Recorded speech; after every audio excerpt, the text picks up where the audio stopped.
Ini selama sudah bekerjasama sudah lama sekali ya, tapi bisa mengadakan kegiatan yang menurut saya istimewa sekali karena ada kegiatan predikur berbarengan dengan kegiatan parenting. Untuk kali ini temanya adalah 5 bahasa cinta yang akan disampaikan oleh Ibu Patricia Dinta. Untuk Ibu Anis, saya persilakan untuk membuka kegiatan. Bismillahirrahmanirrahim. Terima kasih atas kesempatan yang diberikan kepada kami. Assalamualaikum warahmatullahi wabarakatuh. Waalaikumsalam warahmatullahi wabarakatuh. Salam sejahtera untuk kita semua. Yang saya hormati dari pihak PMC-ku, terima kasih atas segala waktu berkenan hadir menerima kegiatan yang sudah kami sampaikan kemarin. Dan kepada Bapak Ibu wali murid yang berbahagia, saya juga terima kasih atas izin, atas berkenannya panjenengan semua untuk mengikuti kegiatan, menyempatkan waktu luangnya guna memenuhi kegiatan yang sudah kami programkan. Dalam kurikulum Merdeka yang sekarang ini tentunya sungguh sangat luar biasa perjuangan dari kami sebagai lembaga untuk mengikuti apa yang menjadikan program pemerintah, di mana kegiatannya adalah balance antara kegiatan anak yang dilaksanakan, di mana anak-anak mengikuti dengan pembelajaran yang secara langsung real, di mana anak-anak melihat berbagai macam peralatan yang ada di rumah sakit, karena terus terang sesuai dengan umurnya, di mana pada anak-anak usia dini seperti itu yang dibutuhkan adalah pembelajaran yang real. Jadi anak-anak tidak hanya cerita, tidak hanya melihat lewat video, tetapi juga kegiatan real, di mana itu akan membekas secara nyata di dalam anak secara nyata. Jadi kegiatan ini hari ini kami khususnya anak-anak mengikuti pembelajaran secara nyata di PMC-ku ini, dan kami menyertakan orang tua untuk kita belajar bersama bagaimana tentang kegiatan hari ini, di mana ada 5 bahasa cinta. Kegiatan parenting ini sudah kami programkan karena sangat penting, terutama untuk mama-mama muda ya, karena saya akui sendiri dalam parenting orang tua itu berbeda. Ketika saya sebagai anak, ketika hanya sebentar karena memang sudah dibagi-bagi ya Ibu Patricia ini ya, saya ngaturinnya apa? Ya, kami mohon izinnya nanti bila mana ada pertanyaan dari excited dari para mamah-mamah muda ini terkait dengan perkembangan untuk putra-putrinya. Ya, untuk ini tidak etis saya, biar nanti Bu Patricia yang menyampaikan bagaimana 5 bahasa cinta, yang mana terus terang mama-mama ini semuanya pasti sungguh sangat luar biasa cintanya kepada putra-putrinya. Tapi ada hal-hal yang memang dipelajari oleh Bu Cinta.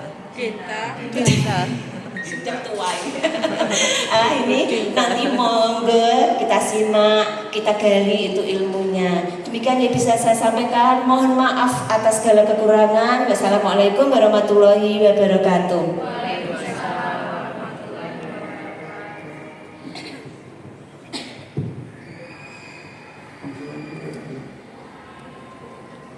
Ya, selamat pagi ibu-ibu semuanya. Ibu-ibu aja di sini ya, bapak-bapaknya bekerja. Ya, selamat pagi ibu-ibu orang tua dari KBTK Pertiwi. Selamat datang di Graha Dipo PMC-ku. Kenalkan, saya Patricia Dinta Puspitasari, kerap dipanggil dengan Dinta. Saya psikolog di PMC-ku. Selain di sini saya juga berpraktek di KSH Pati. Nah, yang akan kita bahas pada pagi hari ini adalah 5 bahasa cinta. Saya ambil istilah begini, selain I love you, ada 5 bahasa cinta loh ibu-ibu yang kita bisa terapkan pada anak kita. Next mas.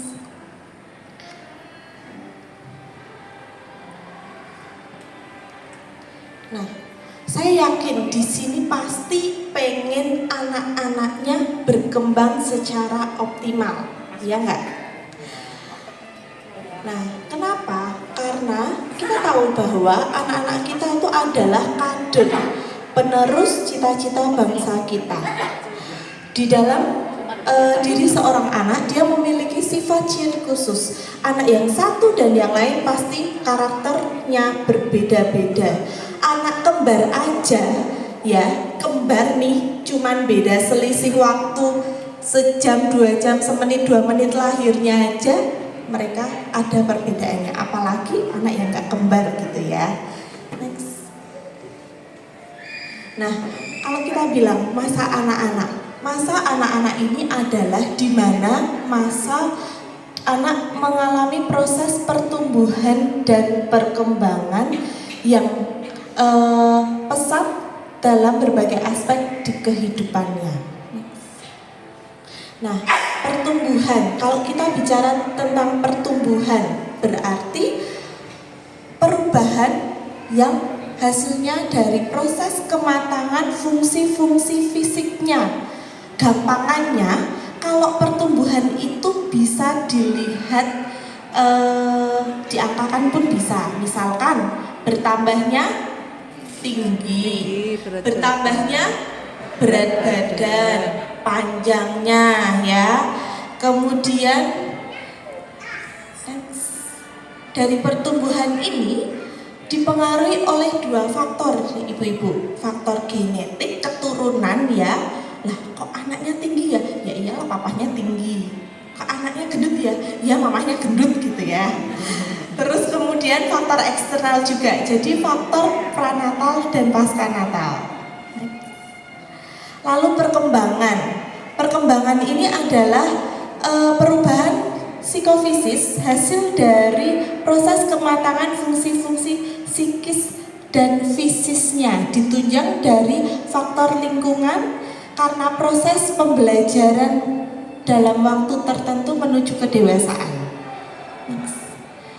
Misalnya adalah motorik kasar.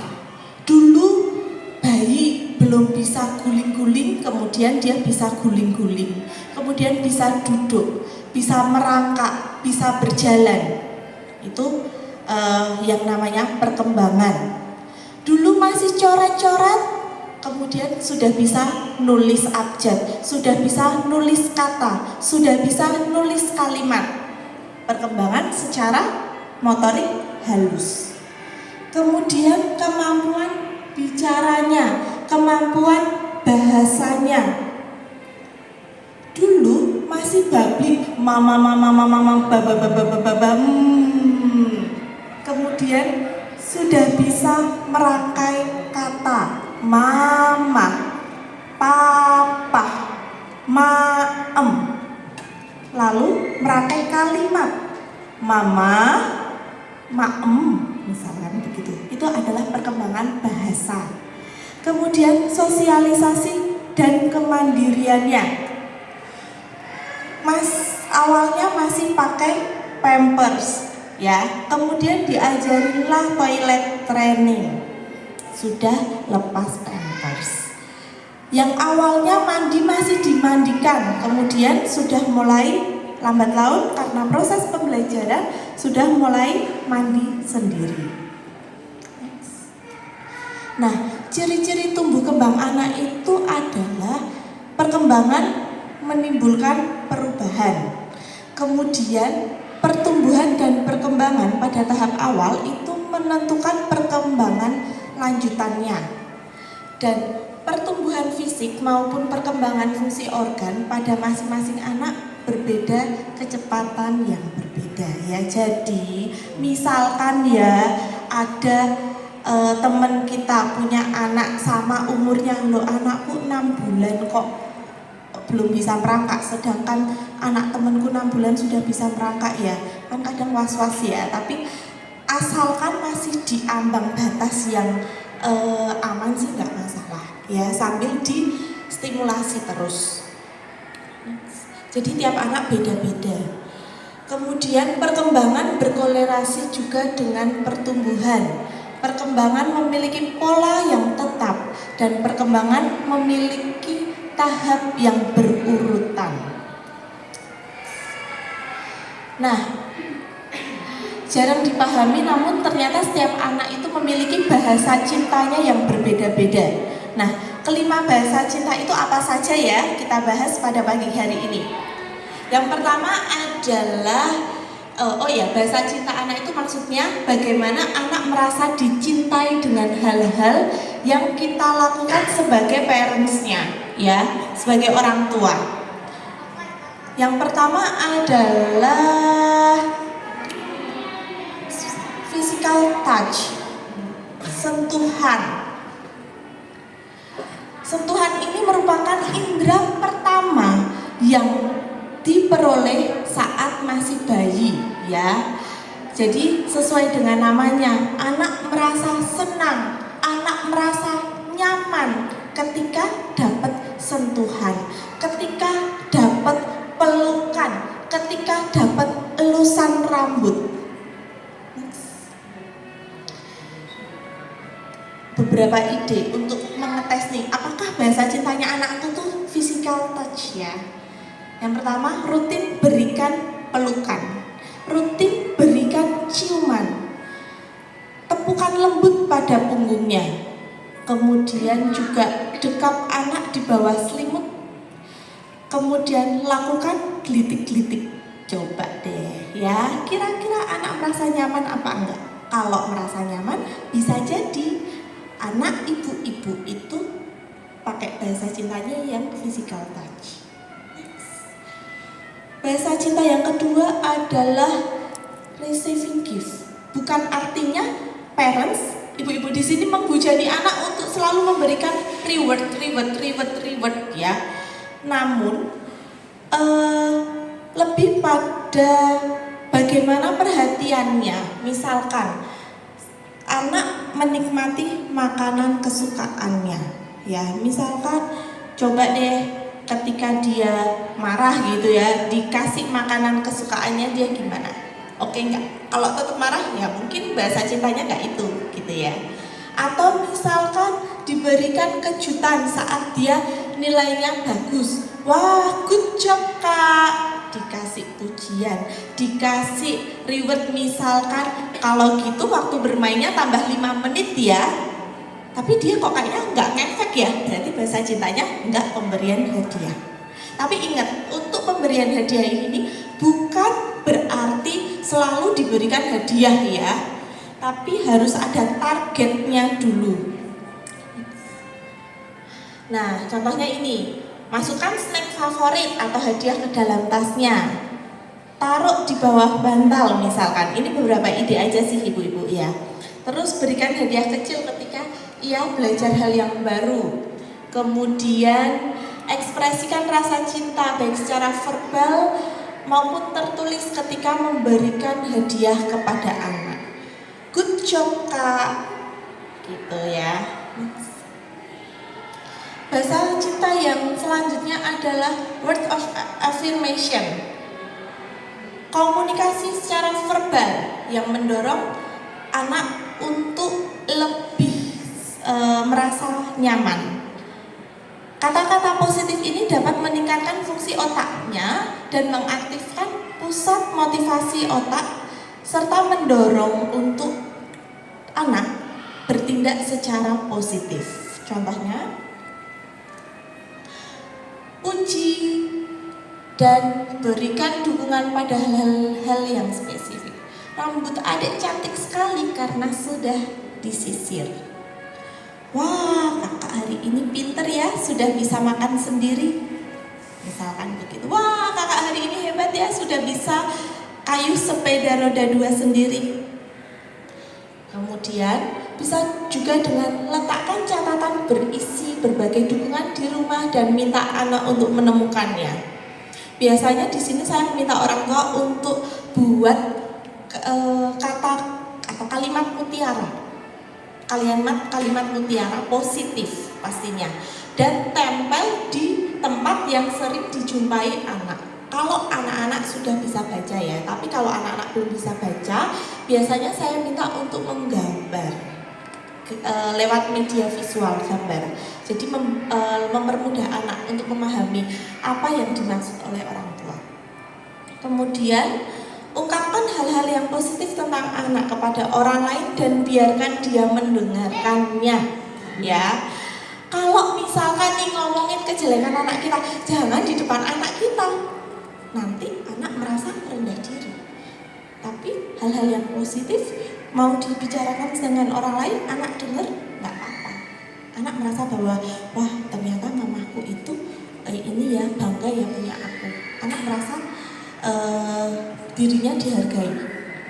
Kemudian jika orang tua akan meninggalkan anak di rumah, rutinlah dalam mengirimkan pesan, mengirimkan telepon, kasih kabar. Jadi anak-anak yang bahasa cintanya word of affirmation, dia seneng banget dikabarin, Bu. Ya, misalkan mama mau pergi ke Semarang dulu ya. Tapi sepanjang perjalanan ibu nggak kasih kabar, anak glesak-glesik di rumah. Mamaku tuh piye toh ini kok nggak kasih kabar, mama tuh sampai mana? Cemas anak, bahkan mungkin di rumah jadi nafsu makannya berkurang karena mikirin mamahnya, mikirin papahnya, gitu ya. Anak-anak yang bahasa cintanya word of affirmation silahkan sering-sering diinfoin, ya, dikabarin kasarannya ya. Kalau jarak jauh ya bisa video call, bisa telepon. Kemudian bahasa cinta yang berikutnya adalah quality time, di mana anak merasa disayang, anak merasa diperhatikan apabila orang tuanya meluangkan waktu untuk dirinya. Pergi berduaan sama anak, pergi ke taman sama anak. Kalau sama anak, HP ditaruh dulu, ya. Kita kasih waktu kita untuk anak kita.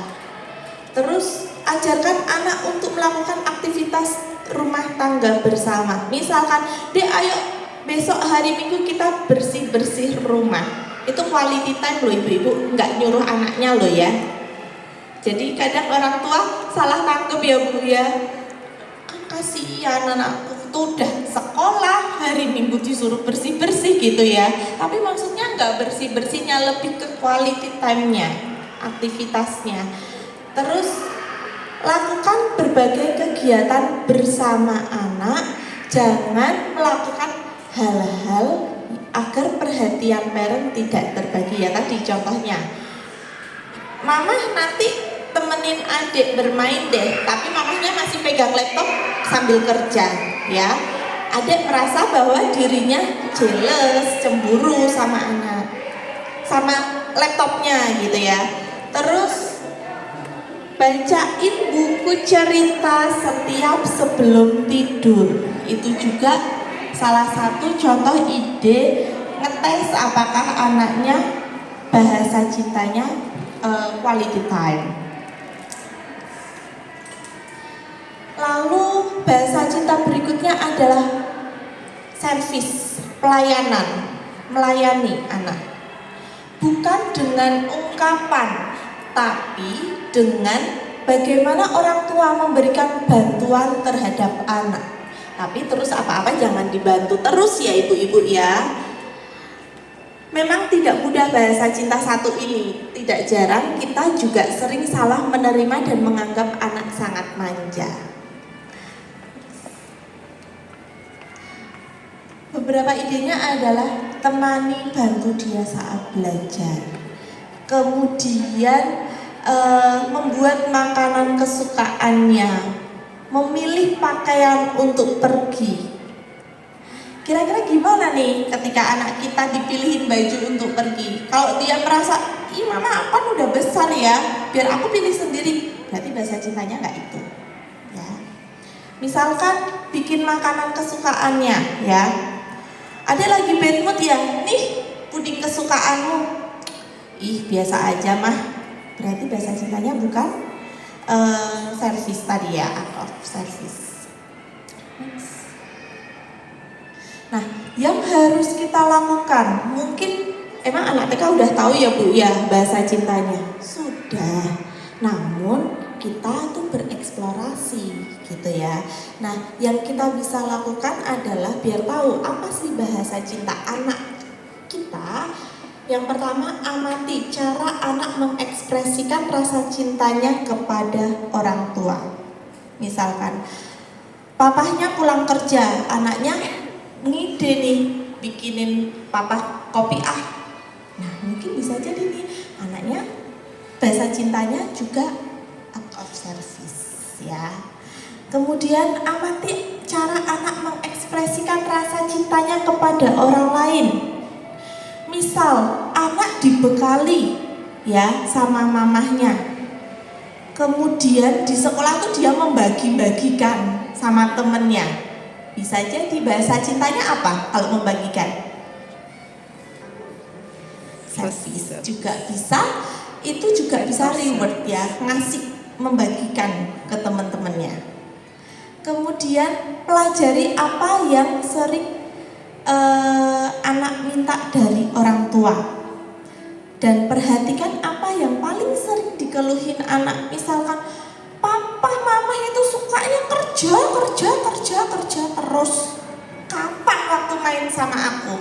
Kira-kira bahasa cintanya anak ini apa? Quality time. Quality time, dia butuh quality time ya. Terus berikan pilihan kepada anak. Misalkan hari Minggu besok kita mau jalan-jalan atau kita mau misalkan jalan-jalan atau kita mau di rumah aja ya, beberes rumah. Kira-kira anak pilih yang mana? Itu juga bisa untuk ngetes bahasa cintanya. Nah, amati anak cara mengekspresikan cintanya pada orang tua tadi ya, yang misalkan apabila anak sering mengucapkan kata sayang, terima kasih, berarti yang dominan adalah kata-kata pendukung atau afirmasi. Ini tadi udah ya.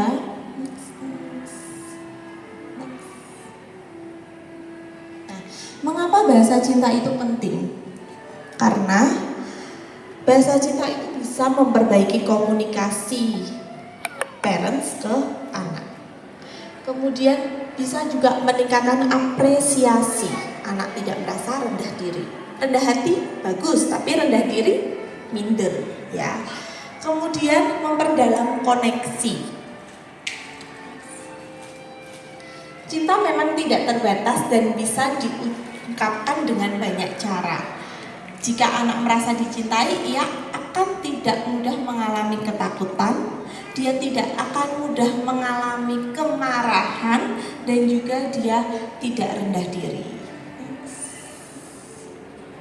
Nah, sekian dari saya. Apabila ibu-ibu di sini ada yang mau ditanyakan atau ada yang mau dikonsultasikan, boleh.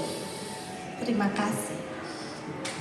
Kalau dia sedang mau pipis atau pup, dia masih di pampers. Sedangkan kita selalu sering mengatakan dengan kata-kata halus atau nasihat yang halus itu, adik, ini kalau pup kan jorok ya, itu kamu nggak risih apa gitu, udah seperti itu ya.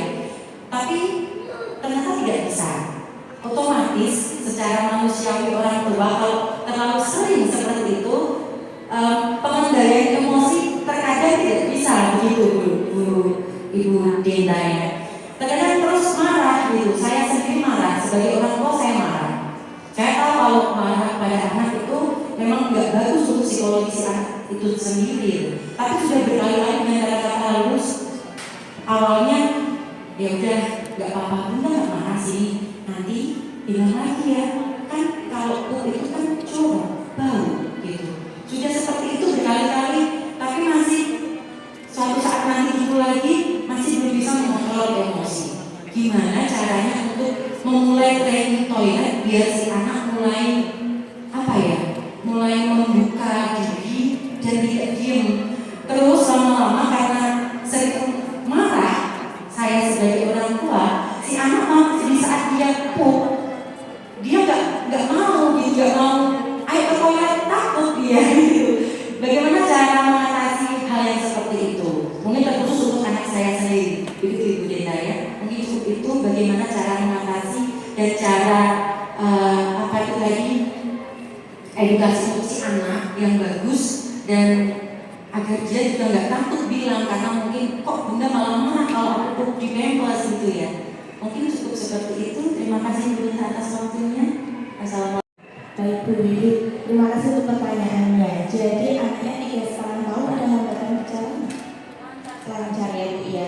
Jadi untuk ibu-ibu di sini mungkin ada beberapa yang anaknya masih menggunakan pampers di usianya mungkin sama ya sama anak Bu Wiwi. Kita bisa mengenalkan toilet training sebenarnya dari usia 2 tahun ya, paling 2,5 tahun lah Bu ya. Dengan cara kita merutinkan nih, misal dari bangun pagi sampai jam 9 pakai popok dulu, pakai pampers dulu. Kira-kira dari mandi, tapi sudah mandi, sudah makan, sudah minum susu gitu ya. Terus kemudian sampai jam 9 kita cek popoknya basah atau kering. Kok masih kering ya? Diudurin lagi sampai jam 10. Mulai basah nih. Oh, berarti kira-kira dia pipisnya mungkin di jam antara 9 sampai 10 ya ibu-ibu ya. Sudah, biarin dulu. Next, hari berikutnya aktivitasnya sama, makan, minum, sama ya. Kita cek tanpa popok dari awal sampai jam 10. Kira-kira dia pipis nggak ya tanpa popok ya? Oh pipis. Oh berarti kira-kira ya jam 9 dia pipis nih. Hari berikutnya ketika jam 9 atau 10 dengan sama tanpa popok diajak ke toilet Bu. Coba ya, diajak ke toilet untuk cek pipis nggak ya? Oh pipis, berarti adik kalau basah mau pipis ke toilet, kita juga bisa bantu dengan ilustrasi gambar Bu.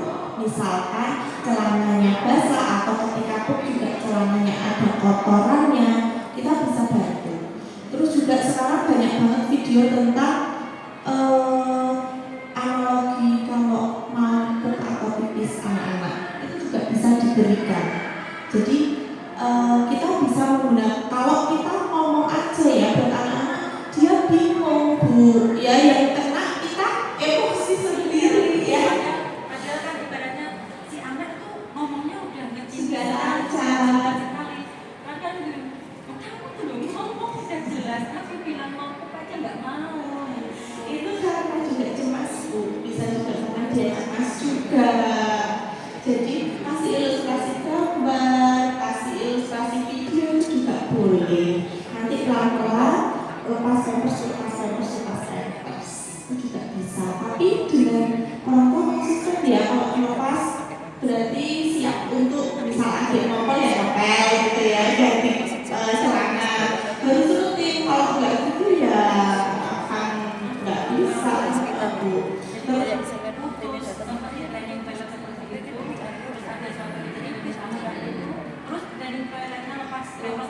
besok dipakai lagi ya, memang harus rutin. Paling tidak dalam waktu seminggu rutin itu akan jadi habit kebiasaan. Sama kalau untuk anak-anak mungkin dikasih poti ya Bu ya, apa namanya, bantuan yang itu loh untuk di toilet resepnya, biar anak merasa nyaman juga di toilet ya.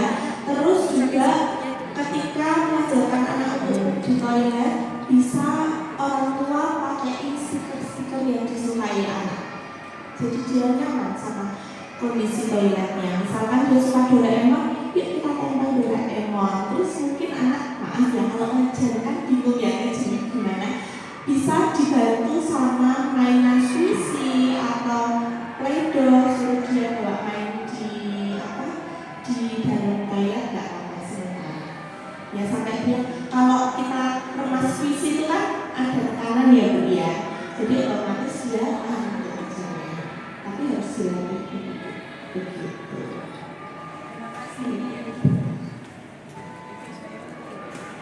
Baik, untuk pertanyaan selanjutnya masih ada 3, silakan Bu. Bisa berdiri ya Bu. Terima kasih atas kesempatannya. Perkenalkan saya Asri, orang tua dari TKA. Dari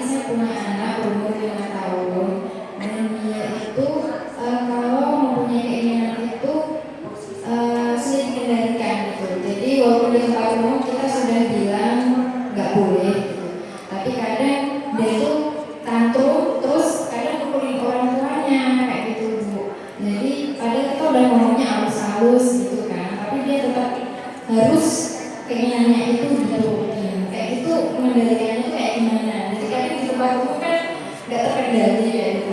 Terima kasih. Malu ya Bu ya, anaknya tantrum di tempat umum ya Bu.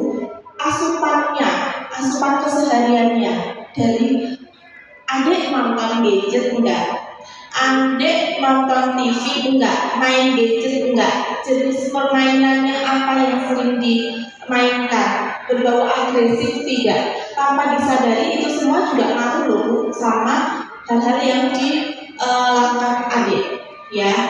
Jadi umur 5 tahun itu adik sedang tahapnya meniru apa yang dia lihat ya. Jadi minimalisir hal-hal yang berbau agresivitas dulu kalau adik sering tantrum.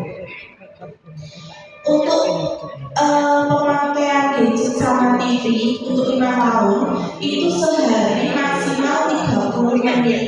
Bukan berarti kasih HP 30 menit selesai, enggak gitu, tapi 30 menit itu terbagi. Misal pagi 10 menit, siang 10 menit, malam 10 menit ya. Terus sisanya dia ngapain? Dia kasih aktivitas lainnya, pakai internet, entah kita menanam pohon, entah itu kita bangun menara pakai Lego, silahkan, yang penting nggak pakai gadget.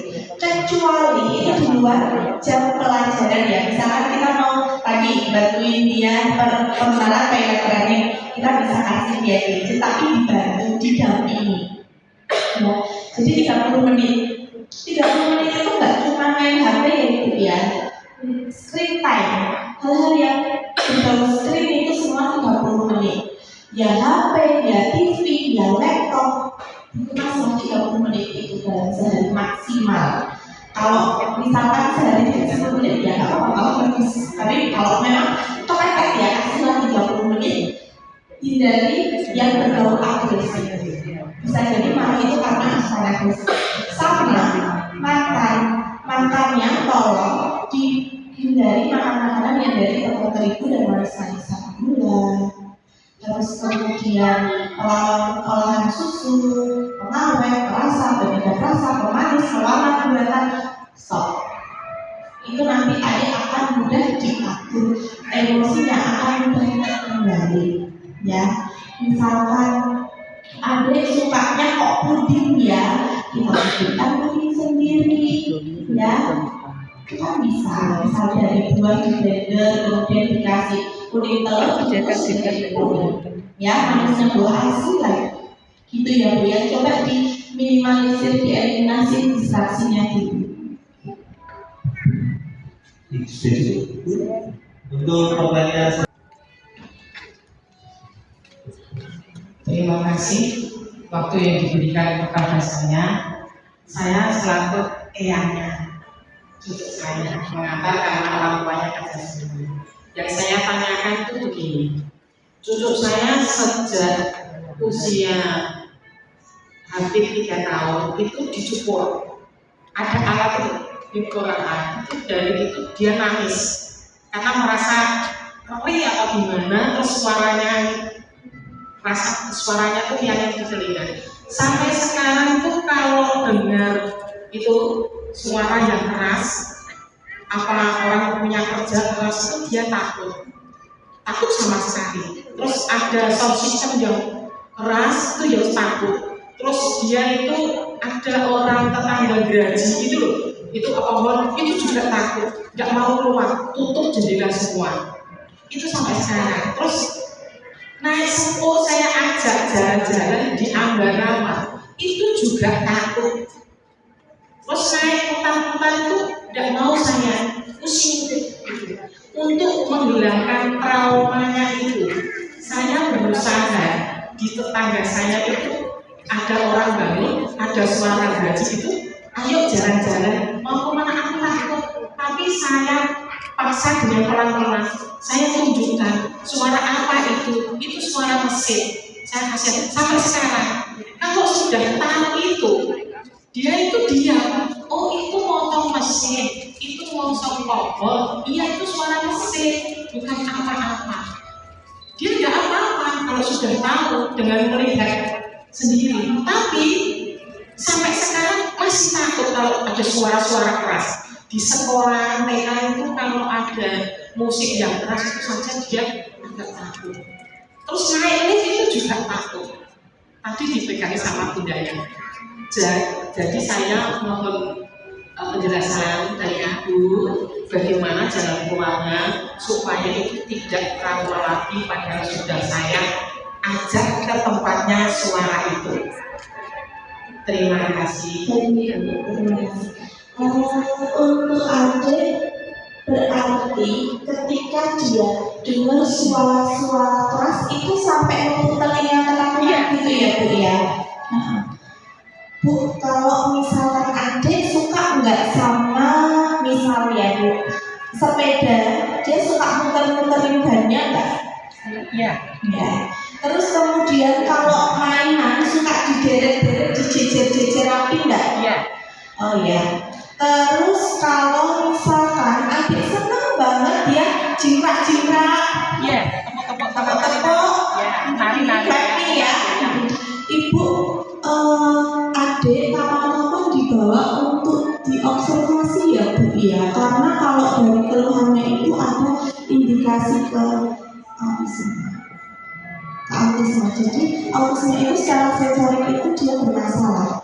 Sebenarnya kan nggak hanya yang menakutkan ya, cukur rambut, suara-suara, misalkan sound system itu kan sebenarnya nggak hal yang menakutkan ya.